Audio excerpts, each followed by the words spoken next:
Hello बच्चों, very good morning. आज आपके लिए हम पढ़ाने जा रहे हैं असामान्य मोलर द्रव्यमान। क्या? असामान्य मोलर द्रव्यमान। ओके, असामान्य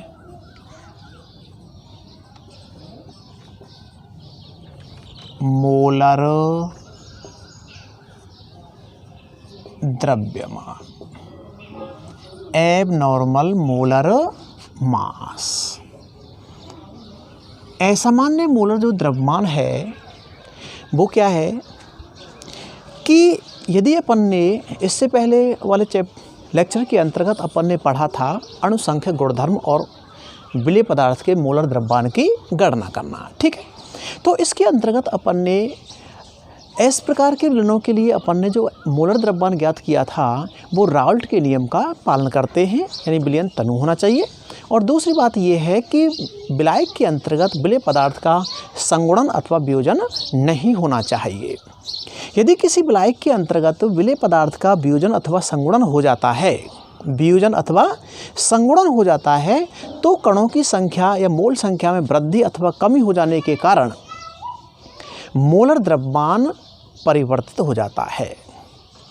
मोलर द्रव्यमान क्या हो जाता है? परिवर्तित हो जाता है, अर्थात कम या अधिक हो जाता है, जिसे अपन क्या बोलते हैं? असामान्य मोलर द्रव्यमान के नाम से जाना जाता है। ठीक है ना? तो किसी भी विलेय पदार्थ का जो मोलर द्रव्यमान होता है वो सामान्य मोलर द्रव्यमान से या वास्तविक मोलर द्रव्यमान से कम या अधिक होना ही क्या कहलाता है? असामान्य मोलर द्रव्यमान के नाम से जाना जाता है। ठीक है, तो अपन किस प्रकार से अब उसको व्यक्त करेंगे? असामान्य मोलर द्रव्यमान जब किसी विलायक में, या विलयन कह सकते हैं, विलायक में विलेय पदार्थ का वियोजन का मतलब आयनन कह सकते हैं, वियोजन या आयनन अथवा संगुणन होता है, तो विलयन में कणों की संख्या, या ऐसे क्या कह सकते हैं? मोल संख्या, कणों की संख्या में क्रमशः वृद्धि या कमी हो जाती है। वृद्धि या कमी हो जाती है, जिसके कारण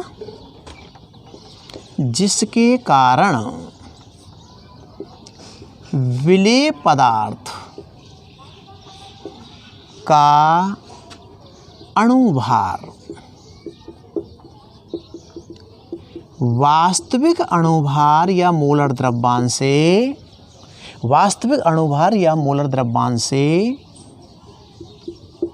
कम या अधिक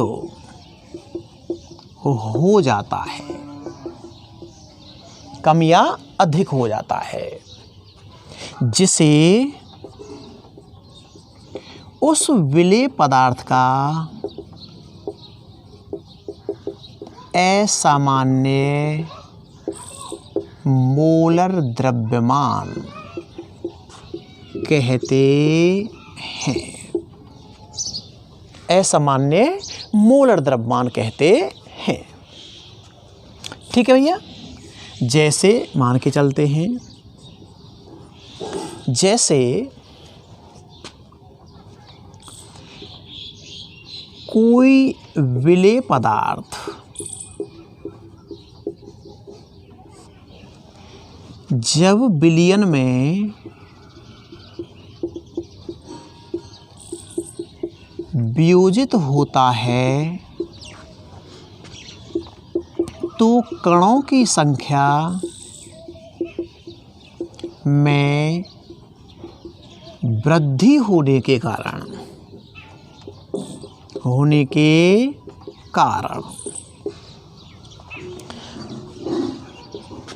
उसका मोलर द्रव्यमान वास्तविक द्रव्यमान की अपेक्षा कम हो जाता है। वास्तविक द्रव्यमान की अपेक्षा कैसा हो जाता है? कम हो जाता है। क्यों हो जाता है? इससे पहले अपन ने पढ़ा था कि जो अणुसंख्य गुण हुआ करता है वो अणुभार के व्युत्क्रमानुपाती होता है। ठीक है ना? क्योंकि अणुसंख्य गुण जो होता है, अणुसंख्य गुण कणों की संख्या नहीं, अणुभार, अणुसंख्य गुण अणुभार के व्युत्क्रमानुपाती होता है, व्युत्क्रमानुपाती होता है। इसके लिए एक उदाहरण लेते हैं। जैसे 1 मोल NaCl, CaCl2 एवं K4FeCN6 ये एक संकुल यौगिक है। आदि का विलयन में 100% आयनन होने से इनके कणों की संख्या या मोल संख्या क्रमशः कितनी हो जाएगी? NaCl का जब वियोजन होगा, आयनन होगा, तो 1 मोल Na आयन और दूसरा Cl आयन बनेगा। क्रमशः 2 कॉमा यहाँ कितना बनेगा? 2 क्लोराइड आयन और 1 कैल्शियम आयन, कितना बनेगा? 3। एवं यहाँ पर ये 4 पोटेशियम आयन बनेंगे और 1 आपका क्या बनेगा? फेरेट आयन बनेगा। ठीक है ना? हेक्सासाइनोफेरेट कहते हैं, तो फेरेट आयन बनेगा। एवं 5 होने पर इनके कणों की संख्या क्रमशः 2, 3 एवं 5 प्राप्त होती है, जिसके कारण इनके असामान्य मोलर द्रव्यमान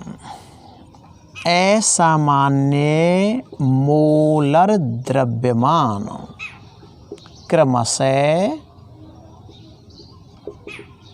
कितने हो जाएंगे भैया? इसका आधा हो जाएगा, इसका तिहाई हो जाएगा, इसका 1/5 हो जाएगा। क्रमशः 1/2, 1/3 एवं 1/5 हो जाता है या रह जाता है। ठीक है ना? तो इस प्रकार से अब जब अपन ने किसी भी विलेय पदार्थ का विलयन के अंतर्गत वियोजन या आयनन होता है तो कणों की संख्या में वृद्धि हो जाने के कारण जितने कणों की संख्या में वृद्धि होगी उतना ही उसका क्या है, जो मोलर द्रव्यमान होगा वो असामान्य मोलर द्रव्यमान उतना ही कम हो जाता है। जैसा आप देख रहे हैं कि NaCl 1 मोल जब अपन ने लिया है, जब इसका वियोजन होगा तो इसके कितने आयन प्राप्त होंगे? 2 मोल प्राप्त होंगे। 1 सोडियम आयन और 1 क्लोराइड आयन होता है। तो यहाँ पर उनके कणों की जो असामान्य मोलर द्रव्यमान होगा वो कितना प्राप्त हुआ भैया? क्रमशः 1/2, 1/3 और 1/5 हो जाता है। ठीक इसी प्रकार से यदि विलयन में विलेय पदार्थ का संगुणन हो तो विलयन में कणों की संख्या में कमी होने के कारण उनका असामान्य मोलर द्रव्यमान में वृद्धि हो जाती है। जैसे बेंजीन विलायक के अंतर्गत जितने भी कार्बोक्सिलिक अम्ल होते हैं एलिफेटिक अथवा एरोमेटिक, वो बेंजीन विलायक के अंतर्गत डाइमर के रूप में रहते हैं H बॉन्ड बनाने के कारण, जैसा कि अपन ने पहले लेक्चरों के अंतर्गत इसमें अपन ने पढ़ाया था। जैसे बेंजीन विलायक में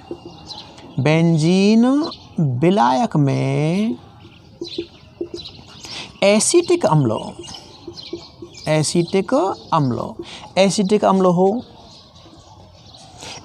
अम्ल या बेंजोइक अम्ल, ठीक है ना। एसिटिक अम्ल डाइमर द्विलक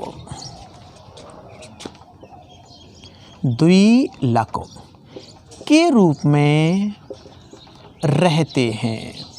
से अपन बता रहे थे एसिटिक अम्ल CH3COOH और इसका दूसरा अणु जो आएगा OH और डबल बॉन्ड O, ये H बॉन्ड डाइमर के रूप में इस प्रकार से पाए जाते हैं। तो इसका असामान्य भार कितना हो जाएगा? दुगुना हो जाएगा। तो ये तो हो जाएगा इसका वास्तविक अणुभार, कितना होगा भैया? 60। और असामान्य मोलर द्रव्यमान या अणुभार कितना हो जाएगा? दुगुना 120 हो जाएगा, ठीक है ना, दुगुना हो जाएगा। नेक्स्ट टॉपिक है वान हॉफ गुणांक।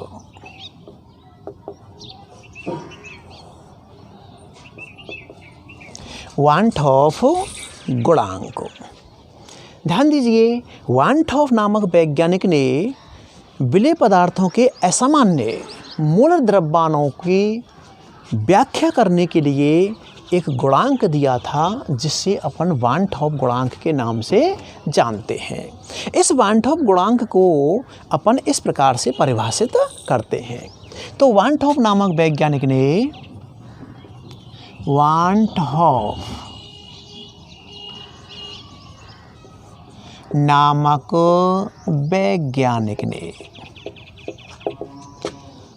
विलेय पदार्थों के असामान्य मोलर द्रव्यमान की व्याख्या करने के लिए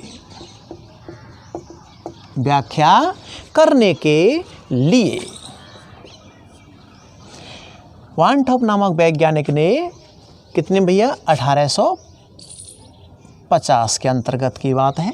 तो वान हॉफ नामक वैज्ञानिक ने विलेय पदार्थों के असामान्य मोलर द्रव्यमान की व्याख्या करने के लिए एक गुणांक दिया जिसे वान हॉफ गुणांक कहते हैं, जिसे I से प्रदर्शित किया जाता है, जिसका मान निम्न प्रकार से दिया जाता है। तो वान हॉफ गुणांक I इजिकल टू क्या होता है भैया? संगुणन या वियोजन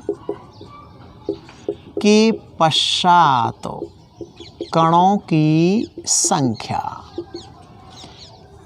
बटे संगुणन या वियोजन से पूर्व कणों की संख्या। यदि किसी विलयन के अंतर्गत विलेय पदार्थ का संगुणन अथवा वियोजन होता है, तो उस स्थिति के अंतर्गत अपन क्या निकालेंगे? वियोजन अथवा संगुणन के पश्चात कणों की संख्या बटे उसका वियोजन या संगुणन से पूर्व कणों की संख्या के अनुपात के आधार पर I का मान ज्ञात कर लिया जाता है, ठीक है ना। ठीक इसी प्रकार से प्रेक्षित गुण अनुसंग गुण कह सकते हैं, या इसको किस प्रकार से कह सकते हैं? या करके लिख सकते हैं प्रेक्षित अणुसंख्य गुण बटे क्या कह सकते हैं? परिकलित या इसको कहते हैं सैद्धांतिक जो वास्तविक वैल्यू होती है। परिकलित या सैद्धांतिक अणुसंख्यक गुण, इस तरह से भी अपन आई का मान ज्ञात कर सकते हैं। अब ये जो अणुसंख्यक गुण है वो अणुसंख्यक गुण 4 पढ़े थे अपन ने, तो उन 4 गुणों को अपन इस प्रकार से इसके अंतर्गत दे सकते हैं। तो ये आई जो बनेगा आप लोगों का प्रेक्षित जो अणुसंख्यक गुण हैं उन अणुसंख्यक गुणों के साथ में कोरिलेट करते हैं वन टॉप गुणांक को। तो किसी भी अणुसंख्यक गुण का प्रेक्षित मान बटे उसका क्या है सैद्धांतिक मान। प्रेक्षित अणुसंख्यक गुण बटे क्या है परिकलित या सैद्धांतिक अणुसंख्यक गुण का मान, गुण का मान। ठीक है, तो आई इक्वल टू कैसे कह सकते हैं पाई प्रेक्षित, पाई का मतलब क्या है परासरण दाब, तो परासरण दाब का प्रेक्षित मान बटे पाई सैद्धांतिक या परिकलित सैद्धांतिक मान। ठीक इसी प्रकार से परासरण दाब के अतिरिक्त और क्या है भैया आपका डेल्टा टी बी क्वथनांक उन्नयन का वैल्यू कैसा होगा प्रेक्षित बटे डेल्टा टी बी का मान सैद्धांतिक क्वथनांक उन्नयन के रूप में हो गया। ठीक इसी प्रकार से हिमांक अवनमन के रूप में देते हैं तो डेल्टा टी एफ का प्रेक्षित मान बटे डेल्टा टी एफ का सैद्धांतिक मान। और एक और है आपका वाष्प दाब में आपेक्षिक अवनमन, तो उसको देते हैं अपन P0A माइनस P बटे P0A बटे क्या हो जाएगा P0A माइनस P बटे P0A। ये तो हो जाएगा आपका प्रेक्षित मान और ये हो जाएगा भैया आपका सैद्धांतिक मान। ध्यान दीजिएगा कि जो अणुभार होता है वो अणुसंख्यक गुण का कैसा होता है व्युत्क्रमानुपाती होता है। इसलिए व्युत्क्रमानुपाती करने के लिए जब अणुभार को समराइज किया जाता है यहाँ पर, तो ये जो आपका मॉलिक्यूलर मास है मोलर जो द्रव्यमान है वो उसका सैद्धांतिक मान तो आ जाएगा अंश में और प्रेक्षित मान आ जाएगा हर के अंतर्गत। तो m सैद्धांतिक बटे क्या होगा भैया m प्रेक्षित मान। इस तरह से अपन क्या है अणुसंख्यक गुणों के मानों के आधार पर वन टॉप गुणांक आई की कैलकुलेशन कर ली जाती है। यदि अपन को प्रेक्षित और सैद्धांतिक मान दिए हुए हों तो अपन आई इस फॉर्मूले के आधार पर निकाली जा सकता है। ठीक इसी प्रकार से अब यदि अपन के जो 4 अणुसंख्यक गुणधर्म हैं उन 4 अणुसंख्यक गुणधर्मों के साथ में यदि आई वन टॉप गुणांक को सबमिट कर लिया जाए समराइज कर लिया जाए तो उनके जो फॉर्मूले थे जो सूत्र थे वो इस प्रकार से चेंज हो जाते हैं परिवर्तित हो जाते हैं। तो आगे चल के अपन क्या कहते हैं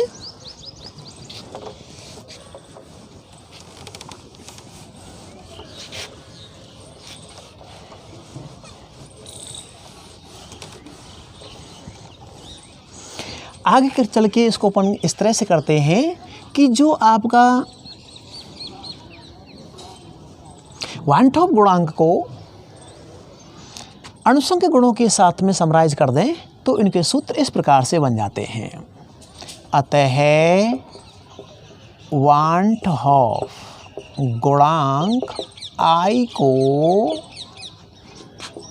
अणुसंख्यक गुणों के साथ सम्मिलित कर लिया जाए तो इनके सूत्रों निम्न प्रकार से परिवर्तित हो जाते हैं। कैसे हो जाएंगे वाष्प दाब का आपेक्षिक अवनमन निकालते हैं अपन तो ये हो जाएगा आप लोगों का P0A माइनस P बटे P0A। वाष्प दाब का आपेक्षिक अवनमन किसके बराबर था विलेय की मोल अंश के बराबर था। इसके अंतर्गत अपन क्या लिख दें आई लिख दिया जाए। ठीक है, तो XB के स्थान पर अपन लिख सकते हैं इस तरह से I इंटू एक्स बी। ठीक, ये किसके रूप में गया आपका भैया? वाष्प दाब में आपेक्षिक अवनमन हो गया। दूसरा अणुसंघ गुण क्या हो जाएगा भैया? दूसरा अणुसंघ गुणधर्म हो जाएगा क्वथनांक उन्नयन। तो क्वथनांक उन्नयन का जो वैल्यू आया था अपन का, वो है आपका delta T B. Delta T B equal to K B into small M. Small M को स्थान पर इस तरह से लिख सकते हैं, इसको अपन के बी इंटू डब्लू बी बटे M B into W A into आपका कितना हो गया? 1000।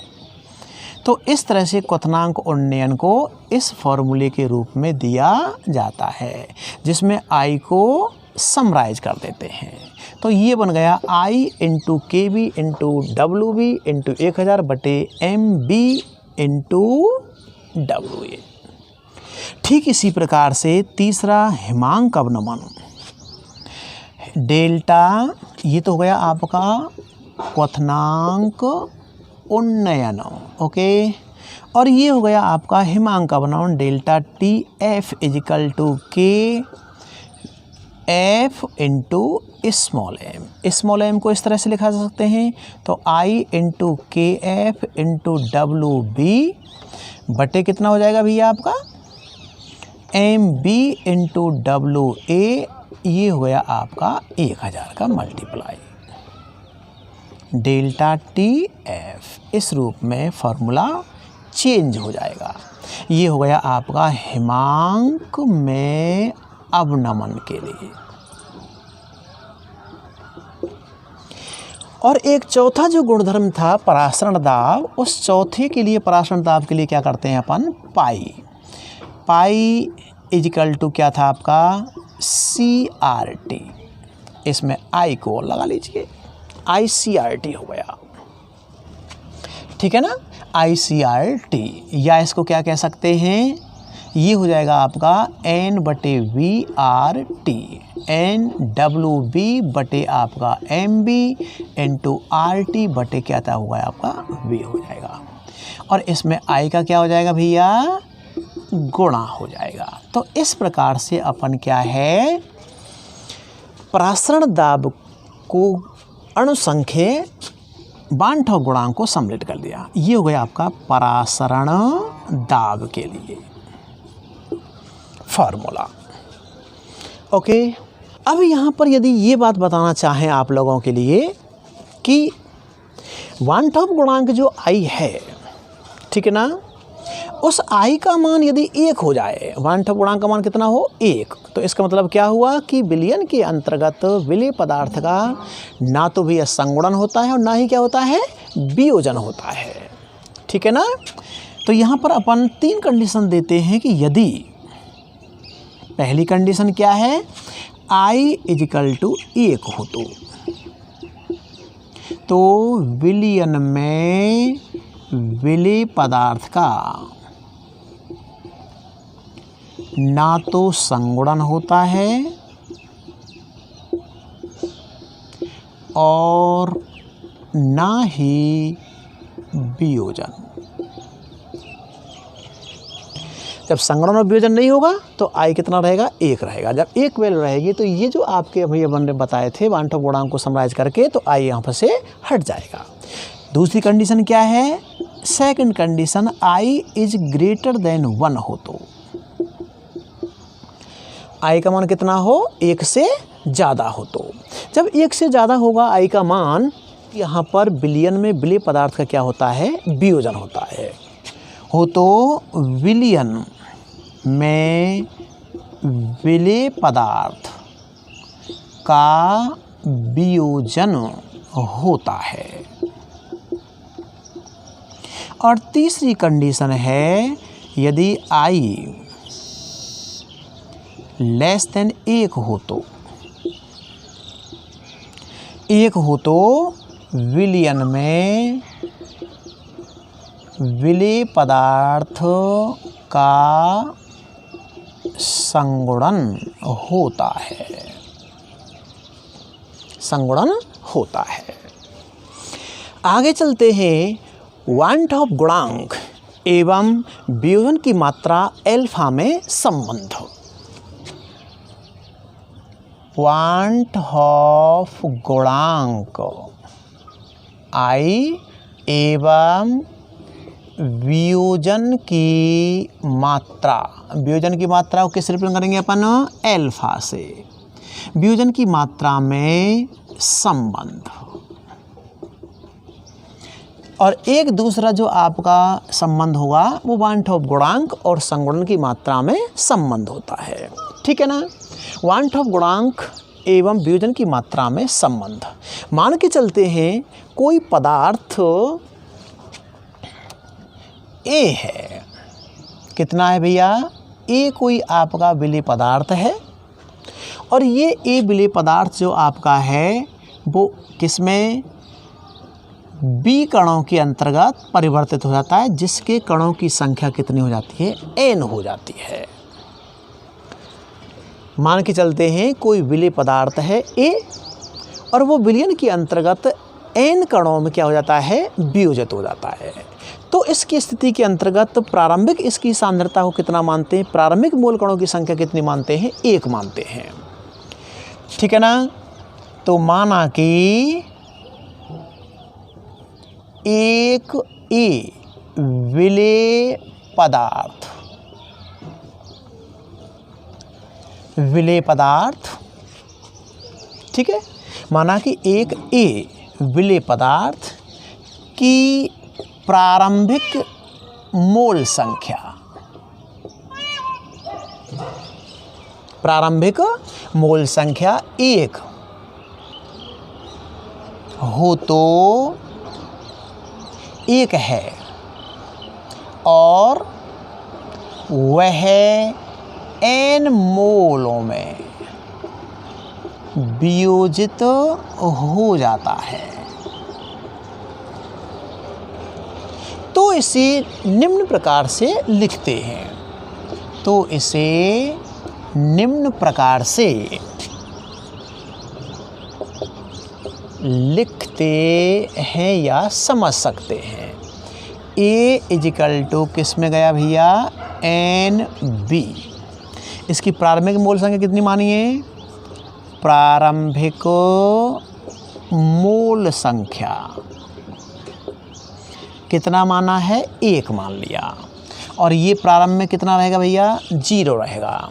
यदि आयनन की मात्रा कितनी मान ली अपन ने? अल्फा हो तो, यदि आयनन की मात्रा अल्फा हो तो साम्य पर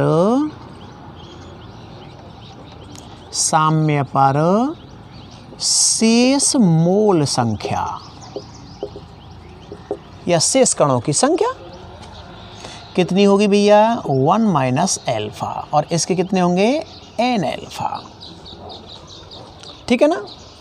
तो यहाँ पर अपन के जो 1 माइनस अल्फा और एन अल्फा ये जो वैल्यू है साम्य अवस्था पर, तो ये आपकी कब होगी भैया?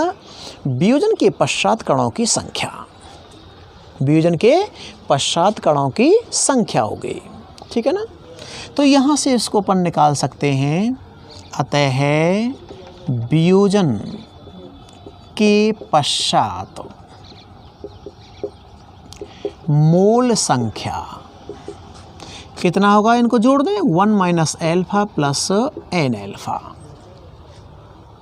N alpha. ठीक है ना। वियोजन के पश्चात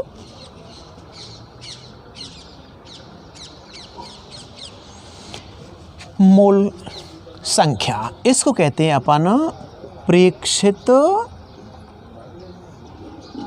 मोल संख्या या कणों की संख्या। और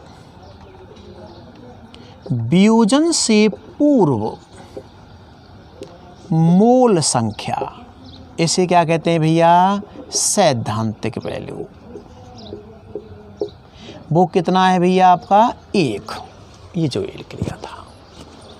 इसलिए यह अतः है वांट ऑफ गुणांक।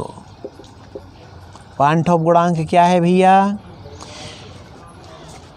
वियोजन के पश्चात मोल संख्या, वियोजन के पश्चात मोल संख्या बटे क्या होगी भैया, वियोजन से पूर्व मोल संख्या, या इसको कह सकते हैं प्रेक्षित मोलों की संख्या बटे सैद्धांतिक मोलों की संख्या।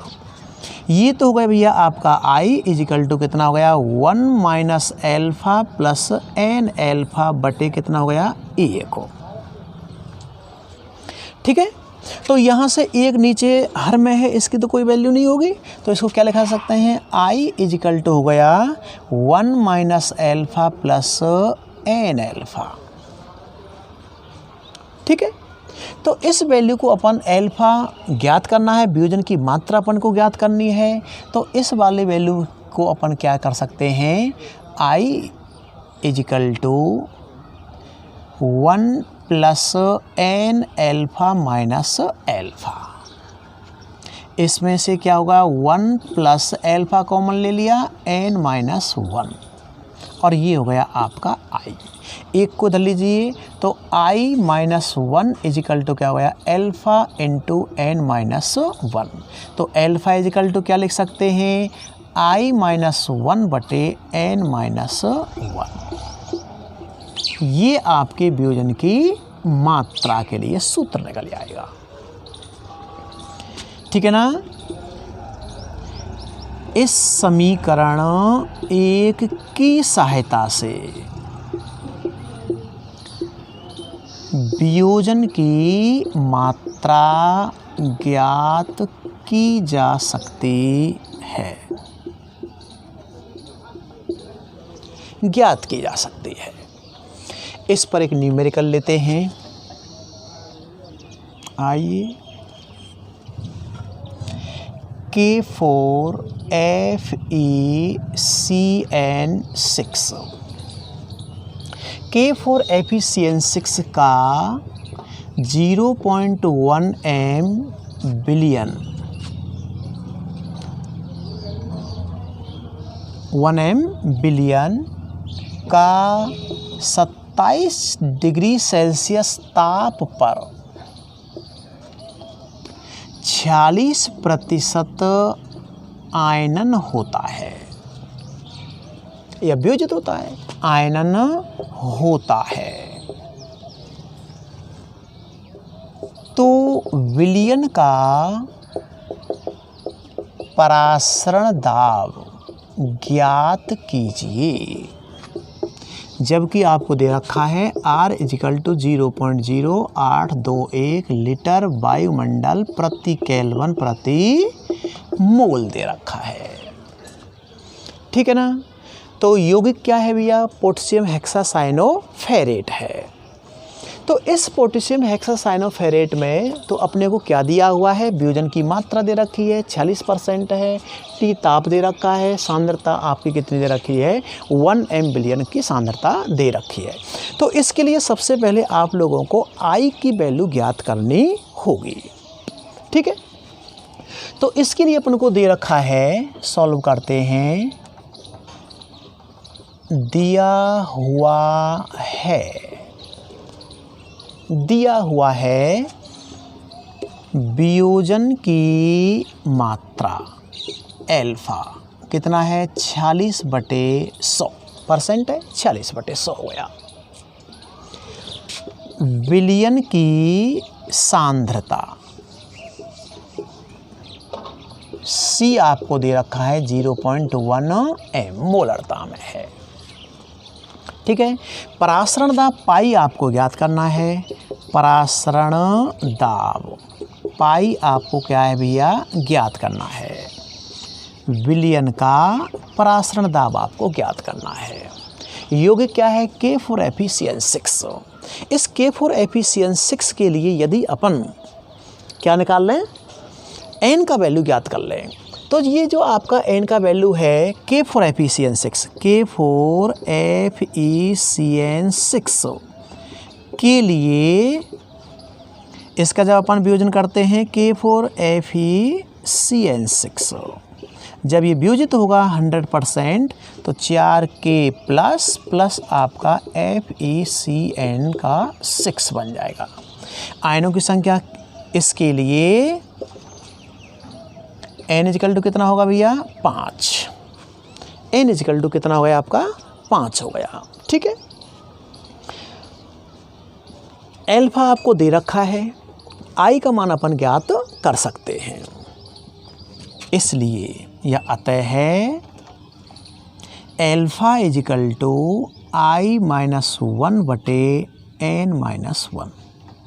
यहाँ से अपन क्या निकाल लेते हैं, आई का मान ज्ञात कर लेते हैं। तो इसके लिए अपन आई की वैल्यू पुटअप करेंगे तो कितना आएगा, I इजिकल टू I-1/N कितना है 5 - 1। ठीक है, तो कितना आ जाएगा I-1/4 हो जाएगा। तो यहाँ पर ये वैल्यू हो गई आपकी, एल्फ़ा का मान कितना है, तो एल्फ़ा इजिकल टू हो गया आपका I-1/4। एल्फ़ा का वैल्यू कितना है 46%, तो 46/100 इजिकल टू I-1/4। ये कितना हो जाएगा आपका, आई ज्ञात करना है तो 100 I-1 इजिकल टू 40 × 4। ठीक है, 100 I-100 इजिकल टू 4 6 चौक 24, 2 16 और 2 कितने हो गए 18। तो ये हो गया 100 I इजिकल टू 184 प्लस हो जाएगा, तो ये हो गया आपका 284। तो I इजिकल टू कितना निकाल लें 2.84। ये निकल आया इसका आई बार्नठॉप गुणांक। जब आई आपको निकल आता है तो फिर अपन को परासरण दाब ज्ञात करना है। अतः विलयन का परासरण दाब पाई इजिकल टू ICRT। आई कितना दे रखा है अपन ने भी निकाला है 2.84, सी कितना है 0.1 0.0821 इंटू टी कितना है 27 डिग्री सेल्सियस ताप है। ठीक है ना, तो टी इजिकल टू क्या निकाल सकते हैं 27 प्लस 273 इजिकल टू 300 केल्विन। तो यहाँ पर 300 का क्या हो जाएगा आपका भैया मल्टीप्लाई हो जाएगा। ठीक है, तो इस तरह से ये क्या है आप लोगों का गुणा कर देते हैं। तो ये हो गया आपका 2 पॉइंट हट जाएंगे, ये चला जाएगा आपका, तो ये हो गया आपका 284 इंटू कितना है भैया आप लोगों का, ये 3 से 0 हट जाएगी तो 3 का मल्टीप्लाई यहाँ कर लेते हैं, तो 3, ठीक है 3 दूनी 6 और 8 से कितने हो गए आपके 24। ओके, अब यहाँ पर अपन ज़रा देखते हैं तो ये आपका 2 0 यहाँ से हट गए, इसमें कितने रहे 4 और 1 5, तो ये हो गया आपका 0.02463। इन दोनों का जब अपन मल्टीप्लाई करेंगे तो ये वैल्यू आती है 6.98 ATM वायुमंडल। अतः विलयन का परासरण दाब कितना प्राप्त हुआ 6.98 वायुमंडल प्राप्त होता है। ओके, नेक्स्ट है वार्नठॉप गुणांक। वार्नठॉप गुणांक आई एवं संगुणन की मात्रा। संगुणन की मात्रा को कितना माना है एल्फा में संबंध।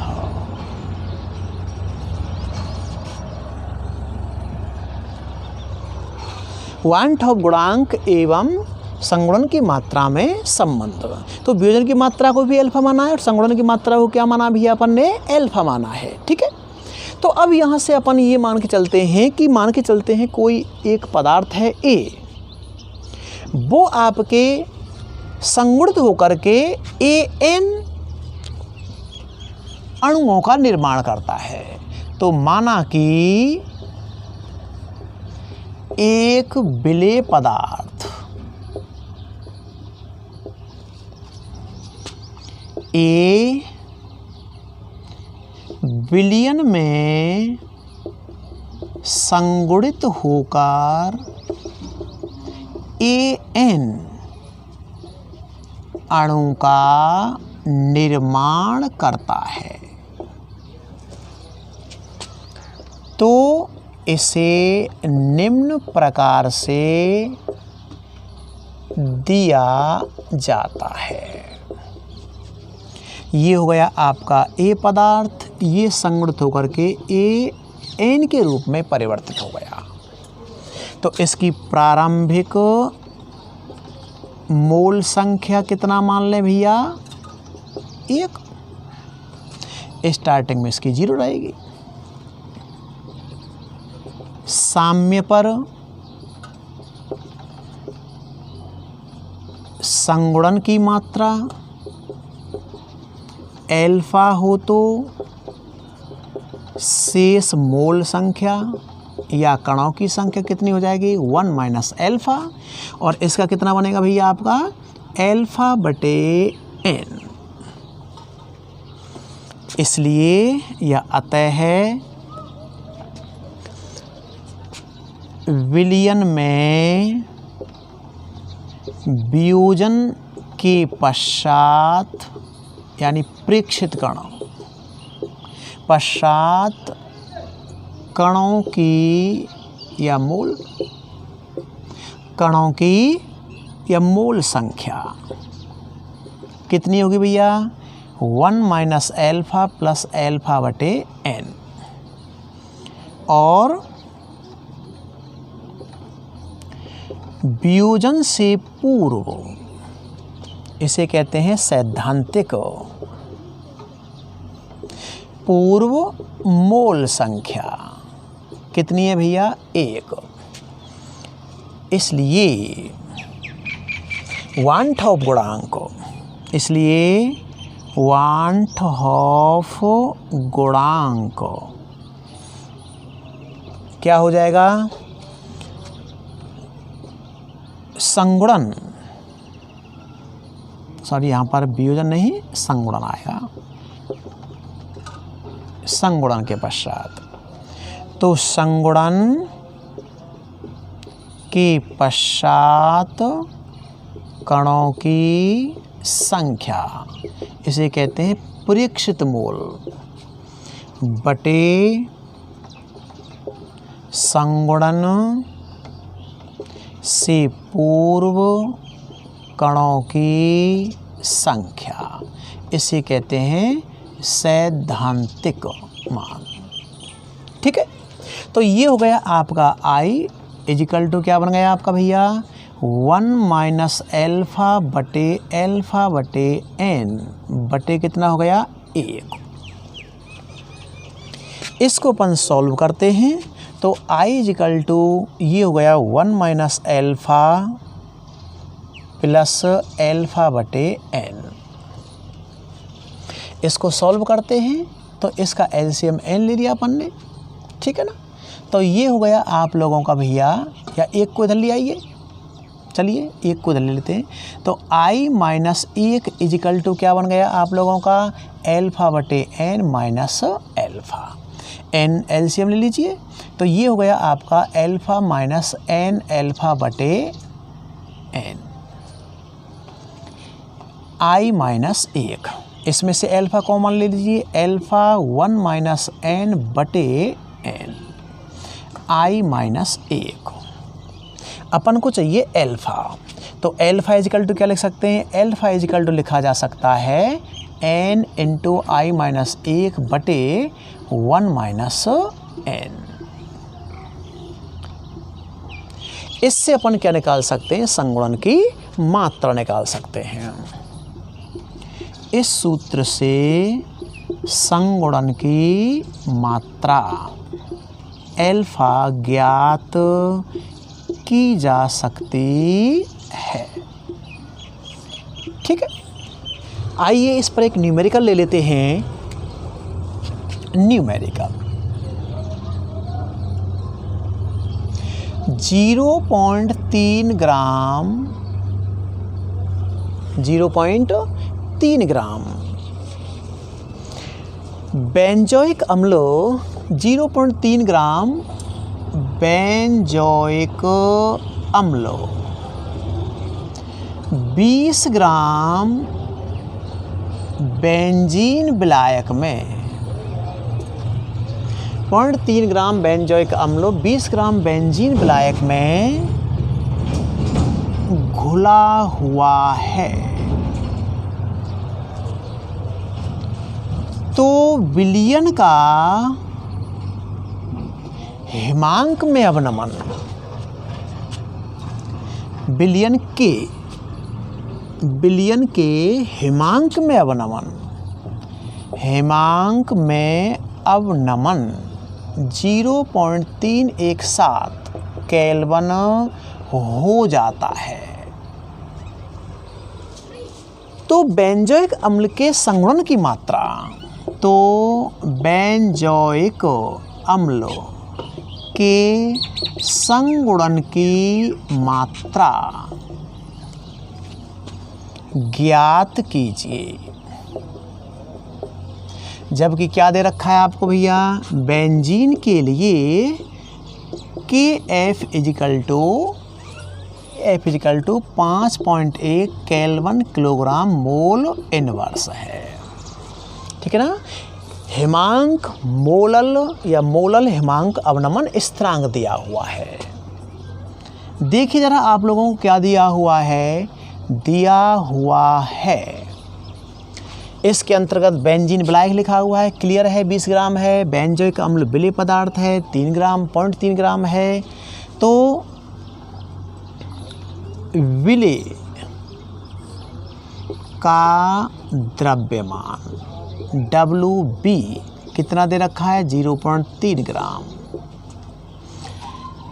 विलायक का द्रव्यमान, विलायक कौन है, बेंजीन, WA कितना दे रखा है 20 ग्राम। हिमांक में अवनमन विलयन के हिमांक में अवनमन डेल्टा TF कितना दे रखा है 0.317 केल्विन। संगुणन की मात्रा, संगुणन की मात्रा क्या ज्ञात करनी है भैया आपको, अल्फा अपने को ज्ञात करना है।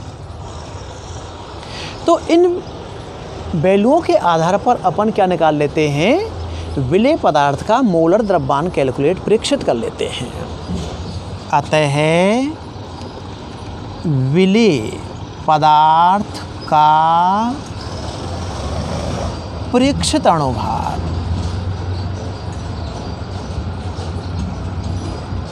तो MB = क्या हो गया KF, इसको प्रेक्षित कह दें,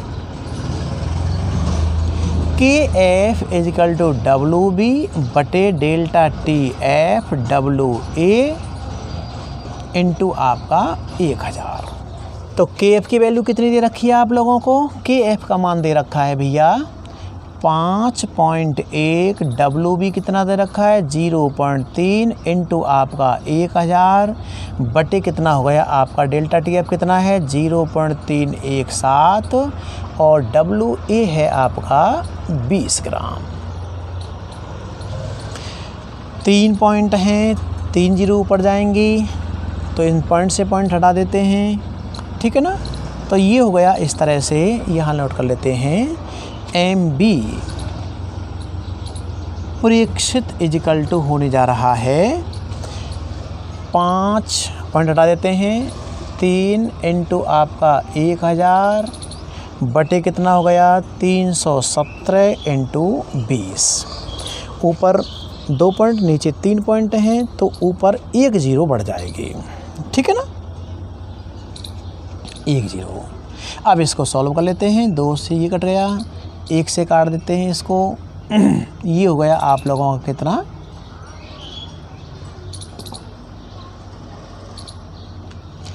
6 से 5 × 6 = 30। तो तो ये हो गया आपका 5 और 500, ठीक है ना। तो इसके अंतर्गत अपन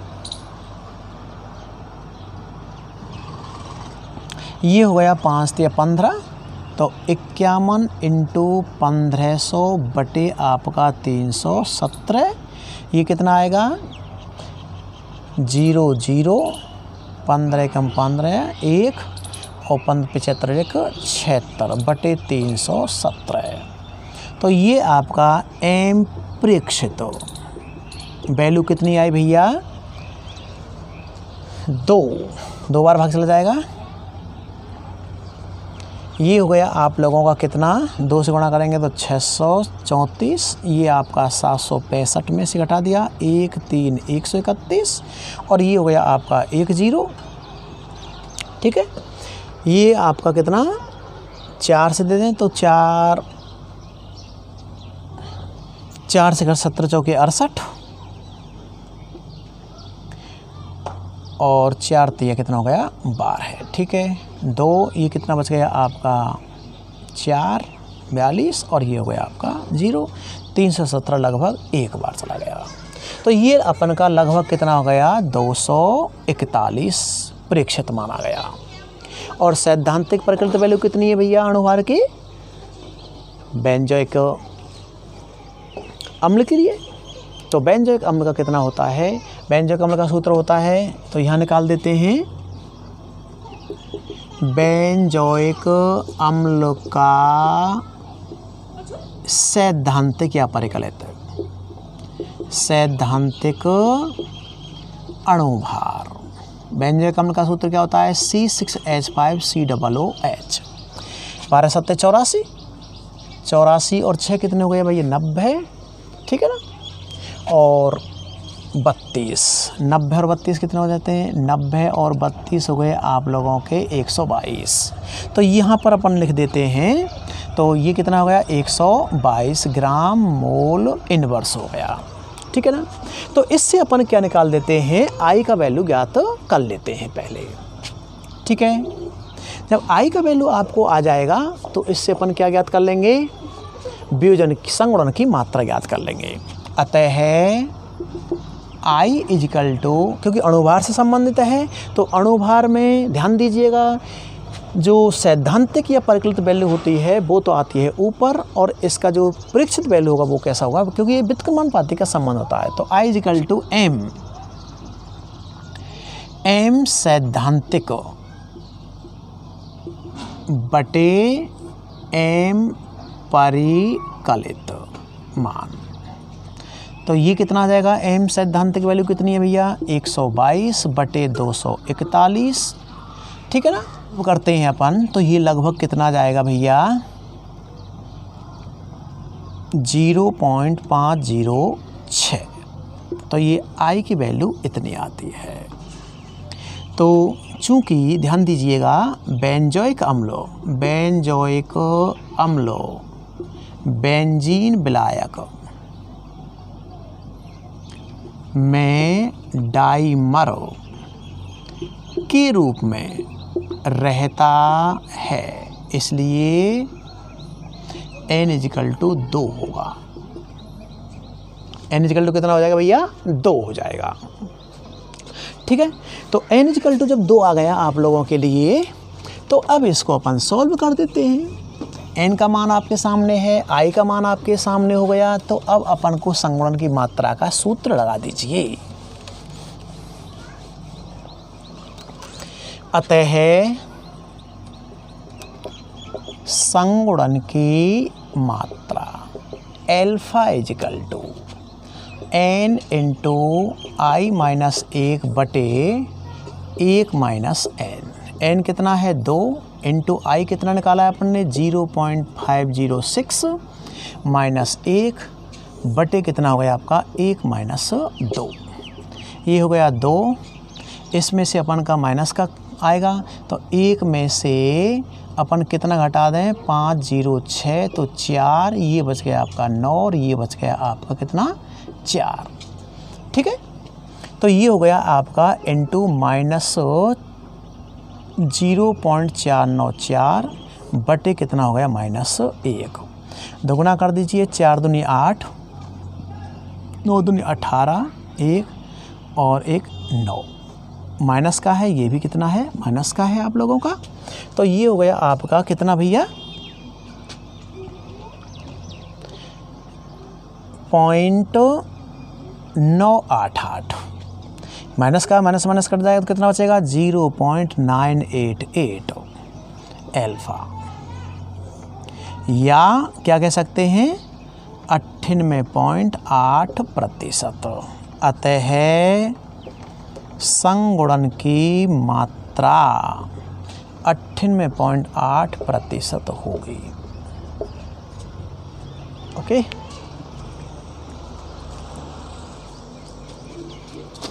ले लेते हैं छोटा सा और। एक आयनिक यौगिक, एक आयनिक यौगिक AB, आयनिक यौगिक AB का सैद्धांतिक एवं प्रेक्षित अणुभार क्रमशः 58.2 एवं 30 है। सैद्धांतिक और प्रेक्षित अणुभार कितने हैं क्रमशः 58.2 एवं 30 हैं। तो इसके लिए वांट हॉफ गुणांक I एवं वियोजन की मात्रा ज्ञात कीजिए। छोटा सा सवाल है, सीधा सीधा। तो अपन को क्या दिया हुआ है, दिया हुआ है आयनिक यौगिक का सैद्धांतिक अणुभार M सैद्धांतिक, ऐसे लिख दीजिए।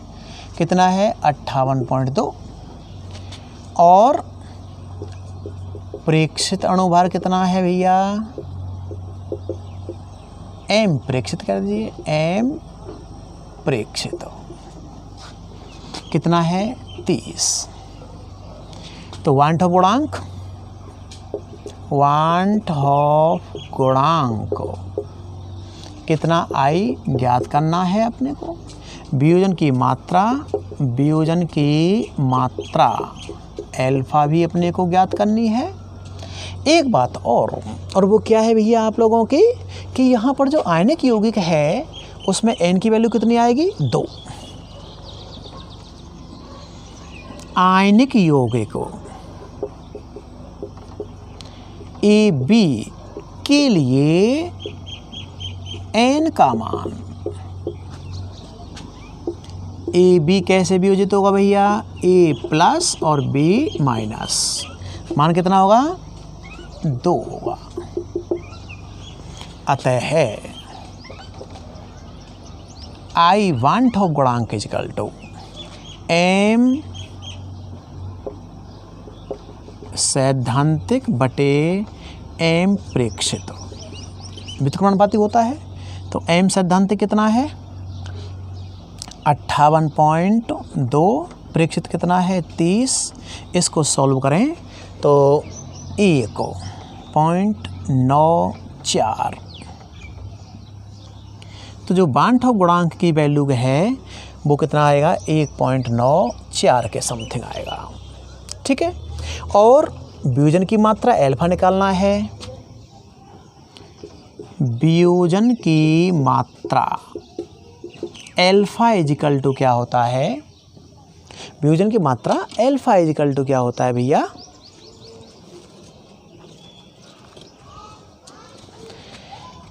I-1 बटे N-1। ये अपन का एक सूत्र है जिसमें I की वैल्यू भी जस्ट निकाली है 1.94 -1 बटे N कितना है 2 - 1 इजिकल टू कितना आएगा 1। तो ये हो गया आपका 0.94 बटे 1। का कोई मतलब नहीं है। तो इसलिए ये हो गया आपका अल्फा इजिकल टू 0.94, या ऐसे क्या कह सकते हैं 94। अतः वियोजन की मात्रा कितनी होगी भैया 94% होगी। ये आपका दूसरा आंसर। ओके।